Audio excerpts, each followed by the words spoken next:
ಉಳಿಸ್ಕೊಂಡು ಜೀವನ ಮಾಡ್ತಿದ್ದಾರೆ. ಒಂದ್ ಸಂಘ ಇದು ಒಂದು ವರ್ಷಕ್ಕೆ 2 ಕೋಟಿ. ಇದು ಒಂದೇ ಸಂಘದ್ದು 1 ವರ್ಷಕ್ಕೆ 2 ಕೋಟಿ. ಒಂದೇ ಊರಣ, ಒಂದೇ ಊರು, ಒಂದು ಊರ್ದು ಸಂಘ ಇದು. ವರ್ಷಕ್ಕೆ ದಿನಕ್ಕೆ ಕಮ್ಮಿ ಒಂದು ತಿಂಗಳಿಗೆ 2 ಲಕ್ಷ ಲೀಟರ್, ಸಾರಿ ಒಂದು ದಿನಕ್ಕೆ 20,000 ಲೀಟರ್ ಹೋಗುತ್ತಣ್ಣ. ಒಂದು ತಿಂಗಳಿಗೆ 6 ಲಕ್ಷ ಲೀಟರ್ ಆದ್ರೂ ಪೇಮೆಂಟ್ ಕೊಡ್ತೀವಿ.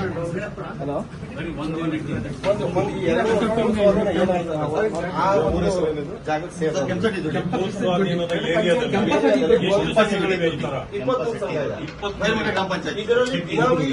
ರೂಪಾಯಿ ಬೆಂಗಳೂರು ಇಡೀ ಅಕ್ವೇರ್ ಆಗುವಂತ ಭೂಮಿ ಏನಿದೆಯೋ ಈ ವ್ಯಾಪ್ತಿಯಲ್ಲಿ ಒಂದೇ ದಿನಕ್ಕೆ 20,000 ಲೀಟರ್ ಹೋಗುತ್ತಾ ಅಂದ್ರೆ 1 ವರ್ಷಕ್ಕೆ 6 ಲಕ್ಷ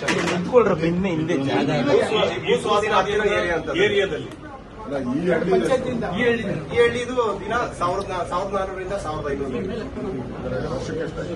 ವರ್ಷಕ್ಕೆ ಇಲ್ಲ ಐತೆ ನೋಡೋಣ. 5,40,000 ಲೀಟರ್ ಹಾಲು ಒಂದು ವರ್ಷಕ್ಕೆ.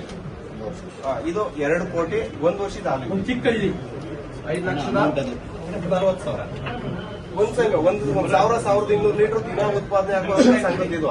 ಇನ್ನು 2,000 3,000 ಉತ್ಪಾದನೆ ಆಗುವಂತ ಹಾಲು ಉತ್ಪಾದಕ ಸಹಕಾರ ಸಂಘ ಈ ಏರಿಯಾದಲ್ಲಿ 23-24 ಸಂಘ ಇಲ್ಲ.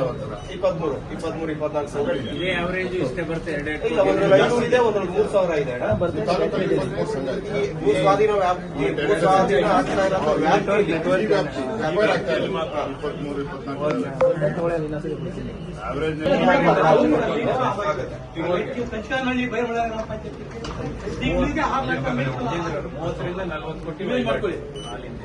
ಇವ್ರು ಯಾರು ಭೂಮಿನೇ ಇಲ್ಲ. ಯಾರು ಇರೋರ ಏನ ಹಸ್ಕೊಂಡೆ ಅರ್ಧ ಎಕರೆ ಗುತ್ತಿಗೆ ಮಾಡ್ಕೊಂಡು ನಮ್ಗೆ ಈ ಭೂಸ್ವಾಧೀನ ಆಗೋದು ನಮ್ಗೆ ಇಷ್ಟನೇ ಇಲ್ಲ. ಈ ಭೂಸ್ವಾಧೀನ ಆಗೋದು ನಮ್ಗೆ ಇಷ್ಟ ಇಲ್ಲ.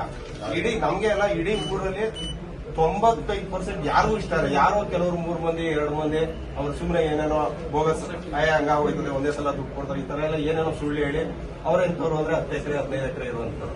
ನಮ್ಮ ಹತ್ರ ಇರೋದೆಲ್ಲ 1 ಎಕರೆ ಇಂಥವ್ರೆ ತುಂಬಾ ಜಾಸ್ತಿ ಇದೆ. 1 ಎಕರೆ 2 ಎಕರೆ ಇರುವಂತ ರೈತರು ಎಷ್ಟು ಜನ ಇದ್ದಾರೆ?